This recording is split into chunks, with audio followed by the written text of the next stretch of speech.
আমি মরহুমা বেগম খালেদা জিয়ার বড় সন্তান তারেক রহমান। আমি আজকে এখানে উপস্থিত সকল ভাইয়েরা এবং বোনেরা যারা উপস্থিত আছেন,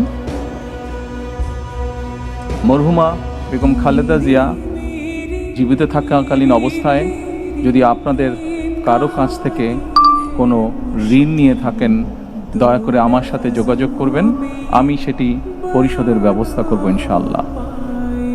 একই সাথে উনি জীবিত থাকাকালীন অবস্থায় ওনার কোনো ব্যবহারে, ওনার কোনো কথায় যদি কেউ আঘাত পেয়ে থাকেন, তাহলে মরহুমার পক্ষ থেকে আমি আপনাদের কাছে ক্ষমা প্রার্থী। দোয়া করবেন আল্লাহ তাআলা যাতে ওনাকে বেহেশত দান করেন। আসসালামু আলাইকুম।